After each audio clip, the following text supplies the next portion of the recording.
So முத்து captaincy விட்டதுக்கு பெரிய ரோஸ்ட்லாம் இல்லை. விஜய் சேதுபதி சார் கொஞ்சம் ஓரளவுக்கு சின்ன ரோஸ்ட்டாக தான் கொடுத்தாரு. சரி, தப்பை தட்டி கேட்டது நல்லது தான். இல்லை அப்போ தான் டிக்கெட்டு ஃபினாலேயும் ஒழுங்காக விளையாடுவார். இல்லைனா அப்பவும் போயிட்டு யாருக்காவது விட்டு கொடுக்குறேனோ இல்லை ஒரு வேளை டிஸ்ட்ராக்ட் ஆகியோ ஏதோ தப்பு பண்ணிடக்கூடாது. ஆனால் விஜய் சேதுபதி சார் அவரே ஒத்துக்கிட்டாரு. நான் முதல்ல ஒன்று பார்க்கும்போது நீ டிஸ்ட்ராக்ட் ஆகிட்டேன்னு தான் நான் நினச்சேன் அந்த ஷோ பார்க்கும்போது.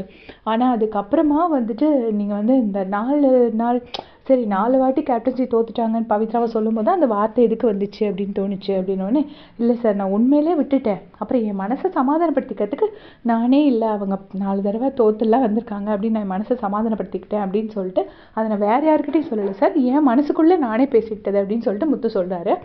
உடனே வந்துட்டு விஜய் சேதுபதி சார் சரி அப்படின்னு சொல்லி இனிமேல் இந்த தப்பை பண்ணாதீங்க, நீங்கள் பண்ணதுனால பாதிக்கப்பட்டது பவித்ரா அப்படிங்கிற மாதிரி சொல்கிறாங்க. சொல்லிவிட்டு அவர் போயிடுறாரு. உடனே பவித்ரா வந்துட்டு இந்த கேர்ள்ஸ் எல்லோரும் உட்காந்துருக்காங்க. மஞ்சரி, ஜாக்லின் எல்லோரும் பார்த்தீங்களா, நீங்கள் எல்லோரும் அன்றைக்கி அவரை கன்சல்ட் பண்ணீங்க, அப்போ நீங்கள் அவர்கிட்ட அது சொன்னது தப்புன்னு யாராவது சொன்னீங்களா அப்படின்னு உடனே மஞ்சரி சொல்கிறாங்க, நான் உடனேயே சொன்னேனே பவித்ராவே she is capable of winning அப்படின்னு சொல்லி நான் சொன்னேனே அப்படின்னு சொல்லிட்டு மஞ்சரி சொல்கிறாங்க.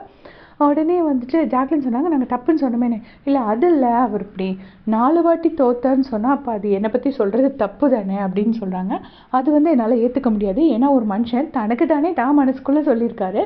அவர் ஒரு வாட்டி தோத்துட்டாரு. தோத்ததுக்கு சரி நம்ம ஒருத்தர்கிட்ட தோத்துட்டோம் அப்படிங்கும்போது மனசை சமாதானப்படுத்திக்கிறதுக்கு அவங்களும் 4 வாட்டி தோத்தானே ஜெயிச்சிருக்காங்க. ஸோ நம்ம அப்படி நினைக்கக்கூடாதுன்னு அவர் மனசில் அவர் சொல்கிறது. அது வந்து பவித்ரா தப்புன்னு சொல்கிறதுக்கு பவித்ராக்கு எந்த ரைட்ஸும் கிடையாது. அவர் வந்து வெளியில் யார்கிட்டையாவது போய் அதை ரெஜிஸ்டர் பண்ணியிருந்தாருன்னா அதை பவித்ரா சொல்கிறதுக்கு ரைட்ஸ் இருக்குது. அவர் நான் மனசுக்குள்ளே எனக்கு நானே பேசிக்கிட்டேன் அப்படின்னு சொல்லி சொல்கிறாரு. ஸோ நம்ம சில தோத்த நிமிஷங்களில் நம்மை தேத்திக்கிறதுக்கு சரி பரவாயில்ல விட்டுரு, இந்த ஒரு வாட்டி விடுவோம், அடுத்த வாட்டி பார்த்துக்கலாம், இல்லை அவனும் போன வாட்டி தோக்க தானே செஞ்சான், போன வாட்டி நம்ம ஜெயிச்சோம்ல நம்ம நானே சொல்லிக்கிறது கரெக்டாக.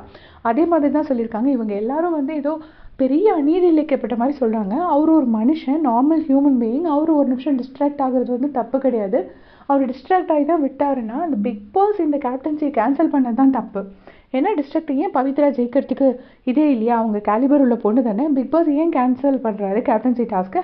பவித்ரா தான் கேப்டன் அனௌன்ஸ் பண்ணிட்டு போக வேண்டியதானே. முத்து டிஸ்ட்ராக்ட் ஆனதுக்கு கேப்டன்சியை கேன்சல் பண்ண பிக் பாஸ் மேலே தான் தப்பே தவிர அது முத்து பேரில் தப்பு கிடையாது. அது ஏதோ முத்து தான் பவித்ராவோட கேப்டன்சியை கெடுத்த மாதிரி இவங்க சொல்கிறாங்க. அது வந்து பவித்ரா வந்து அந்த வேர்டு அவர் சொல்கிறது தப்பு அப்படின்னு சொல்கிறாங்க. எனக்கு அது தப்பாக தெரியல. ஏன்னா அது அவர் மனசுக்குள்ளே பேசினது. அதுக்கு நீங்கள் அஃபெண்ட் ஆனால் அது உங்களுடைய ப்ராப்ளம், அது அவரோட ப்ராப்ளம் கிடையாது. உங்களுடைய கமெண்ட் சொல்லு.